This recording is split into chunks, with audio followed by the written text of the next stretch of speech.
जगह नहीं बची, इतनी ज्यादा हमने खरीद कर ली और यहाँ से इसका उठान नहीं हुआ टाइमली। तो टाइमली उठान के लिए ये डे टू डे स्टेटस लेना कि कितनी कैपेसिटी अभी केंद्र के पास है स्टोरेज की, कितने दिन तक वो खरीद कर सकता, ये जिम्मेदारी हर एक एडीएम्स की होगी जो नोडल अधिकारी है, ये देखने की कि हर केंद्र पर पर्याप्त सारी व्यवस्थाएं हैं। Every single day in the evening you will have VC with all concern stake holder including केंद्र प्रभारी। हर दिन वीसी लेंगे, हर दिन, ताकि कोई चीज ये नहीं है कि हफ्ते भर से या 3 दिन से या 4 दिन से प्रॉब्लम है इसलिए हम नहीं कर पाए। अगर हमारे पास मार्केट रेट मान लीजिए कम रहता है और हमारा एमएसपी ज्यादा रहता है, लोग इच्छुक हैं खरीदने के, तो हमारा जो अचीवमेंट है और पैसे भी है, सब कुछ है, तो अचीवमेंट हमारा 4-5 गुना जाना चाहिए। तब हम रोल मॉडल के रूप में जो है अपने आप को प्रोजेक्ट कर पाएंगे, अदरवाइज नहीं कर पाएंगे। और आप सब में पोटेंशियल है, सब कर सकते हैं इस बात को, इस चीज को। यहाँ बाकी सारे डिपार्टमेंट भी आए हुए होंगे, जिनको एफसीआई वाले भी आए हुए जी, एफसीआई से भी आए हुए। तो जैसे कल एक इश्यू आया ट्रांसपोर्टेशन के बिल का, कि हापुड़ में अभी बकाया है 100 करोड़ से ज्यादा, तो उसमें क्योंकि बात ही परसों हुई है, इशू ही परसों हुआ, now this is delay of almost 1 year. अगर ये डिस्कस हो जाता और ये आता कि ठीक है भाई फिजिकल बिल पुटअप कर दीजिए, हम क्रेडिट कर देंगे, अब जो चीज कई महीने से पेंडिंग थी probably because of communication gap, वो अभी तक रिजॉल्व नहीं की। ये स्थिति नहीं आनी चाहिए। जो प्रॉब्लम जिस दिन आ रही है उसी दिन या उसके अगले दिन उसका समाधान हो जाना चाहिए, उसका इम्पैक्ट एक दिन की भी खरीद पर नहीं पड़ना चाहिए। और कोशिश ये करिए कि इतना फुल प्रूफ सिस्टम बनाइए, अपना अच्छा बनाइए, इतनी ईमानदारी और मेहनत से काम करिए कि किसी को आपके यहाँ इंस्पेक्शन की जरूरत ही नहीं पड़े। कोई आके लताड़े आपको, किसी को अच्छा लगता है, हर आदमी की सेल्फ रिस्पेक्ट उतनी बराबर होती है। तो मेरठ कमिश्नर सुरेंद्र सिंह ने बहुत ही ज़्यादा अच्छी जानकारी दी और अधिकारियों को समझाया कि भाईचारे के साथ मिलजुल कर अच्छा काम करें, किसानों को किसी भी तरह की कोई परेशानी ना होने दें। इस खबर में फिलहाल इतना ही। ऐसी ही तमाम छोटी बड़ी खबरों के लिए आप जुड़े रहिए दीन न्यूज़ रैड के साथ। नमस्कार। अगर उसे लौटना पड़ता है तो आप उसके दिन का खर्चा, ट्रांसपोर्टेशन का खर्चा और उठाने और उतारने का खर्चा, ट्रैक्टर ट्रॉली अगर फिर उतारता है तो उसका अलग खर्चा, नहीं उतारता ट्रॉली में खड़ा रहेगा उसका खर्चा। आप देखिए ना, उसकी दिल से खरीद करिए, दिमाग से नहीं, दिल से खरीद करिए, दिल से उसकी समस्या का आकलन करिए कि उसके लिए कितना मुश्किल है अगर वो लौटना पड़ता है। एंड कम्युनिकेशन रखिए, इसकी भी खरीद है। बाकायदा हमारे कंट्रोल रूम से एक कंट्रोल रूम रहे, इफेक्टिव कंट्रोल रूम रहे, वो कोऑर्डिनेट करे, वो किसान को अवेयरनेस दे, वो किसान की समस्या को का हल करे। और जितने भी मैं कह रहा था जो डेटाबेस जहां है, मैं हर आदमी कहीं ना कहीं किसान से जुड़ा हुआ है। हमारे पास बहुत सारे डेटाबेस हैं, अभी शिक्षकों का डेटाबेस होगा, तमाम तरह के जितने भी मोबाइल के डेटाबेस हैं उनमें गेहूं खरीद से संबंधित हम लोग वो कर पाए। प्रधानों के डेटाबेस है, सेक्रेटरी का डेटाबेस है, पंचायत सहायकों का डेटाबेस है, उनके थ्रू मैसेज कराए और टुकटुकी पिटवाए कि गेहूं की खरीद प्रारंभ होगी, इतने रेट पे जो है सुनिश्चित खरीद होगी। जो हमारे मंडल में सबसे ज्यादा खरीद करेगा जो केंद्र, हर जिले के 3 लोगों को हम सम्मानित करेंगे। और जो जिला सबसे अच्छी खरीद करेगा पर सेंटर, मतलब पर सेंटर एवरेज निकालेंगे, वो तो निश्चित रूप से बड़ा जनपद ज्यादा संख्या वो होगी तो एवरेज हम निकालेंगे और विद कंपेयर करेंगे विद अदर डिस्ट्रिक्ट। तो हम जितने भी लोग हैं डीएम साहब से लेकर नीचे तक सब लोगों को सम्मानित करेंगे जो अच्छा काम करेंगे। और भी कोई इनोवेटिव कुछ करता है, कुछ एक्स्ट्रा ऑर्डिनरी काम करता है, भले उसका उतने खरीद नहीं होगी, लेकिन बहुत ही फुल प्रूफ सिस्टम से अगर किसी ने खरीद की है और अच्छी फैसिलिटी, हम अपनी परीक्षा में अनुत्तीर्ण हैं, इंश्योर कर लीजिए कि हमें इस MSP से नीचे अगर भनक भी मिलेगी कहीं से तो हम किसान को फोन करेंगे, बुलाएंगे कि हमारे यहाँ बेचो ना।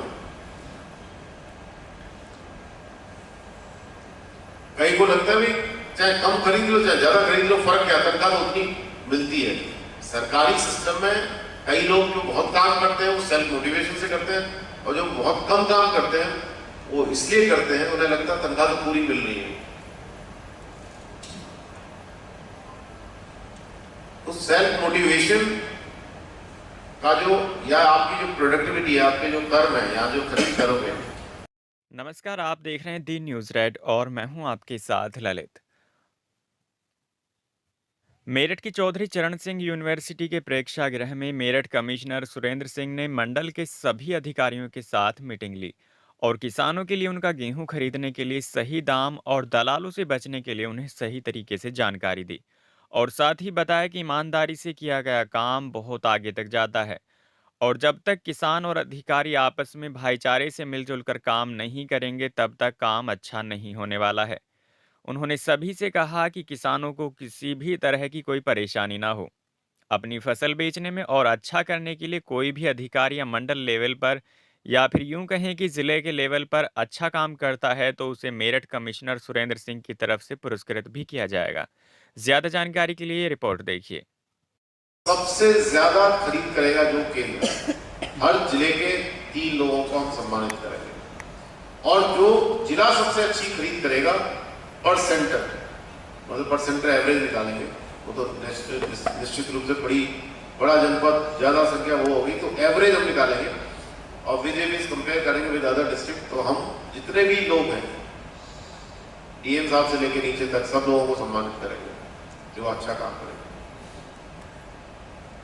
और भी कोई इनोवेटिव कुछ करता है, कुछ एक्स्ट्रा ऑर्डिनरी काम करता है, भले उसका उतने खरीद नहीं होगी लेकिन बहुत ही फुल प्रूफ सिस्टम से अगर किसी ने खरीद की है और अच्छी फैसिलिटीज दी है, अच्छा किसी ने केंद्र बनाया, बढ़िया म्यूजिक बजाओ, क्या दिक्कत है वहां पर, माहौल बढ़िया रहना चाहिए, वो भी आए वो भी खुश रहे आप भी खुश रहो, ठीक है। भले फ्लूट का जो चलता रहे, इंस्ट्रूमेंटल म्यूजिक चलता रहे, रहना चाहिए, नीरसता नहीं दिखनी चाहिए, थकान नहीं दिखनी चाहिए। बारिश आने के बाद जो बसें खड़ी थी वो पानी में मिट्टी में फंस गई। कितनी बसें फंसी? 450 बस फंसी, और उनको निकालने के लिए कुछ लोगों ने इलेक्शन में ड्यूटी की होगी। आप में से कोई थे? हाथ खड़े करो जरा। इलेक्शन में जो पोलिंग पार्टी में गए थे मेरठ में, तो आपने देखा तो बसें कैसे फंसी थी। ये जो चीजें होती हैं हमें प्रेडिक्ट करनी होती है कि वर्स्ट क्या हो सकता है, और जब हम प्रेडिक्शन नहीं करते तो हमारी नहीं होती है। तो फुल प्रूफ प्लानिंग के लिए प्रेडिक्शन बड़ा इंपॉर्टेंट है। तो प्रेडिक्शन हमें करना है धूल भरी आंधी का, बारिश का, ओले का, चोरी का, क्राउड का, भीड़ का, ये सारे हमें प्रेडिक्शन करने हैं। तो ये बड़ा जरूरी है। और जो किसान, वही ईमानदारी और मेहनत आप अपने घर पे ले जाते हो, और वो ईमानदारी मेहनत जब आपके बच्चों में आती है तो वो आपका नाम रोशन करते हैं, नहीं तो नाम डुबोते हैं। आप देख लीजिए जितने अच्छे विचार, संस्कार, मेहनत करने की जो सीख है माँ बाप से तो मिलती है। तो माँ बाप अगर मेहनती हैं बच्चे मेहनती बनते हैं, माँ बाप कामचोर है बच्चे कामचोर बनते हैं, माँ बाप सज्जन है बच्चे सज्जन बनते हैं, माँ बाप दुर्जन है बदतमीज है बच्चे बदतमीज बनते हैं। तो अच्छे काम का नतीजा हमें प्रशासन में या शासन में भले सिर्फ शाबाशी के रूप में मिलता हो, लेकिन घर में अमूल्य हीरे के रूप में पुत्र पुत्री के मिलते हैं, वो आपका नाम रोशन करते हैं। तो यही कारण है आपने देखा कि गरीब से गरीब और छोटे से छोटे पद वालों के भी बच्चे बहुत बड़े से बड़े एग्जाम को, इम्तिहान को पास करते हैं, सेवा पहुंचते हैं। बड़े बड़े घरों के बच्चे, बड़े बड़े पद वाले, बड़े बड़े ब्यूरोक्रेट और नेता और बिजनेसमैन के बच्चे भी आपने देखा होगा 40-45% वाले, जो कहीं कुछ नहीं बनते। तो हमें इस बार मंडल में ऐसा कर दिखाना है जो रोल मॉडल के रूप में जाना जाए, और हर आदमी प्राउडली सीना चौड़ा करके कहेंगे देखिए हमसे ज़्यादा और हमसे अच्छी खरीद किसी ने नहीं की होगी। उसके लिए ज़रूरी है कि हम कोई कमी अपने क्रय केंद्रों पर ना आने दें, न इक्विपमेंट के रूप में, न बोरे, न स्टोरेज, न पैसा, किसी तरह की कमी। और कोई कमी अगर हो रही है तो पहले से पता लग जाती है, उसका टाइमली रिजॉल्व कर लें। दुकान पे बैठा हुआ आदमी कितनी मेहनत करता है वो देख लीजिए, मंडी में बैठा हुआ आड़तिया वो कितनी मेहनत कर रहा है उसे देख लीजिए, बाकी सब लोगों को देख लीजिए। उसी के प्रोडक्ट पे जो ऐश कर रहे हैं, चाहे वो मिल वाला हो, चाहे वो थ्रेशिंग वाला, जितने भी लोग हैं उनको देख लीजिए, चाहे वो आटा बनाने वाला हो। तो प्राइमरी प्रोड्यूसर सबसे ज्यादा मेहनत करता है, सबसे ज्यादा लागत लगाता है। इसलिए उसको अगर हम सबसे ज्यादा तो नहीं, मिनिमम तो दे दें। एमएसपी पे हम जो खरीद कर रहे हैं, it is minimum support price. हम मिनिमम के साथ अगर किसी खिलवाड़ करेंगे तो हमारे कीड़े पड़ेंगे। क्या पड़ेंगे? कीड़े पड़ेंगे, और हमारे नहीं कई पीढ़ियों तक पड़ेंगे, धंधे वाले पड़ेंगे, क्योंकि हम मिनिमम किसी की सर्विसेज देने की बात कर रहे हैं, मैक्सिमम नहीं। और जब आप किसी कई पीढ़ियों तक पड़ेंगे, धंधे वाले पड़ेंगे, क्योंकि हम मिनिमम किसी की सर्विसेज देने की बात कर रहे हैं, मैक्सिमम नहीं। और जब आप किसी के मिनिमम के साथ खिलवाड़ करते हो और मैक्सिमम के साथ साझेदार बनते हो, तो आप सोचो क्या है? पाप है, घोर पाप, घोर अन्याय है, घोर पाप है। तो इस घोर पाप और घोर अन्याय में आप लोगों ने पिछली बार साथ नहीं दिया, इसकी बदौलत दोगुनी खरीदी, इसलिए मैंने आपको इनकी तालियां बजवाई। तो मुझे मतलब आई कैन प्राउडली से कि आप लोगों की पिछली बार व्यवस्था परिवर्तन की वजह से दोगुनी खरीद हुई, but this is not sufficient. अभी अमाउंट अगर आप देखोगे आप कि हमारा लक्ष्य क्या होना चाहिए, हमारा लक्ष्य ये होना चाहिए कि इस एमएसपी से नीचे कितनी खरीद हुई। अगर वो एमएसपी से नीचे खरीद हो रही है, इसका मतलब हमने अपने लक्ष्य की प्राप्ति नहीं की। ये तो हमारी इनकॉम्पिटेंसी का लक्ष्य है। ये जो लक्ष्य हमें मिला है, ये हमारी इनकॉम्पिटेंसी का लक्ष्य है। इनकॉम्पिटेंसी का लक्ष्य क्यों है? क्योंकि हम इससे ज्यादा नहीं कर पाए, हमें लगता है कि यार यही बहुत हो जाएगा, क्योंकि हमने अपना मैक्सिमम नहीं दिया, हमने अपना मिनिमम एफर्ट किए। उस मिनिमम एफर्ट से जो रिजल्ट आया वो हमारा लक्ष्य हो गया। तो असल मायने में तो ये जो गेहूं क्रय की व्यवस्था है, इसका मूल उद्देश्य, जो मेन टारगेट है, वो ये है कि इससे नीचे कोई खरीद ना हो, किसी को मजबूर ना होना पड़े। और अगर इससे नीचे हो रही है तो इसका मतलब हम कंप्लीटली फेल कर रहे हैं, हम अपनी परीक्षा में अनुत्तीर्ण हैं। एंश्योर कर लीजिए कि हमें इस एमएसपी से नीचे अगर भनक भी मिलेगी कहीं से, तो हम किसान को फोन करेंगे, बुलाएंगे कि हमारे यहाँ बेचो ना। मैनुअली उसे एंट्री कराने के लिए पापड़ बेचने पड़े, कई महीने लग गए उसके इश्यू को रिजॉल्व कराने में। तो जिसका जिस दिन है उस दिन खरीदा जाएगा। और खरीदते आप क्यों नहीं हो कि भाई आज बोरा नहीं है, आटा खराब हो गया, नमी मापक यंत्र खराब हो गया। लेकिन सबसे ज्यादा जो कारण देते हो आजकल क्या होता है, वो ये है कि इतनी ज्यादा जगह नहीं बची, इतनी ज्यादा हमने खरीद कर ली और यहां से इसका उठान नहीं हुआ टाइमली। तो टाइमली उठान के लिए ये डे टू डे स्टेटस लेना कि कितनी कैपेसिटी अभी केंद्र के पास है स्टोरेज की, कितने दिन तक वो खरीद कर सकता, ये जिम्मेदारी हर एक एडीएम्स की होगी, जो नोडल अधिकारी का ये सारे हमें प्रेडिक्शन कर जाए। तो ये बड़ा जरूरी है। और जो किसानों के जो हम बैठने की बात कर रहे हैं, सुख सुविधा की बात कर रहे हैं, पेयजल की बात कर रहे हैं, वो आप वैसे ही अरेंजमेंट करिए जैसे कि आपको यूज करना होगा। अगर आपको बैठना होता, आपको पानी पीना होता, आपको शौच जाना होता, तो क्या अरेंजमेंट होने चाहिए, सेम अरेंजमेंट उनके लिए भी होनी चाहिए। इस बार ये गेहूं खरीद जो है उत्सव के रूप में हो, it should be A festival. किसान का तो त्योहार ही है भाई, उसकी फसल बिक जाए सही रेट पे, उसको दाम मिल जाए टाइमली, उसके लिए तो सबसे बड़ा फेस्टिवल यही है। बाकी दलाल तो कभी भी 2 मिनट में कमा लेते हैं पैसे। आप देखिए जितने भी प्रोफेशन हैं जिनमें लोग एक्सचेंज करते हैं गुड्स का और सर्विसेज का, क्या है वो, कितने एफर्ट्स लगते हैं उसमें? कुछ भी एफर्ट्स नहीं लगते। लेकिन ये जो काम है किसानी और खेती का, सबसे दुरूह और मुश्किल काम है, श्रम साध्य काम है, इनपुट इंटेंसिव काम है।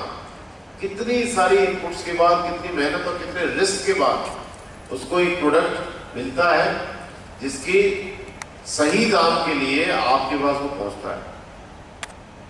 तो उसके लिए ये सेलिब्रेशन है, उसके लिए उत्सव है, और आप उस उत्सव के कर्णधार हो। तो इस सेलिब्रेशन को आपको भी और किसान को भी, दोनों को सेलिब्रेट करना है। किसान आपकी तारीफ करे और आप किसान की तारीफ करो, ये स्थिति रहनी चाहिए हमारे क्रय केंद्र पर। एक बॉन्डिंग दिखाई देनी चाहिए। जब हम कहीं भी अपने सर्विसेज देने जाते हैं तो उम्मीद करते हैं कि भाई वो हमारी सर्विसेज को सेटिस्फाई बताए, तारीफ करें हमारी कि हमने अच्छा किया। डिपार्टमेंट में भी यही चाहते हो, अच्छा नहीं लगता। ये स्थिति पक्का ही नहीं, बल्कि आप प्राउडली बताएं। अभी रजिस्ट्रेशन भी पुअर होगा। रजिस्ट्रेशन के लिए बाकायदा आप लोग सब जगह प्रेस कॉन्फ्रेंस करें अपने अपने जिले में। जैसा मैंने कहा, खूब प्रचार प्रसार करें अपने केंद्रों का, होर्डिंग लगा के। जब सभी गेहूं खरीद उत्सव मनाना है तो फिर उत्सव की तरह होर्डिंग्स लगनी चाहिए। खूब पर्याप्त प्रचार प्रसार करें। जितने भी हमारे किसान हैं, जो कृषि विभाग के पास पोर्टल है उससे SMS कराएं,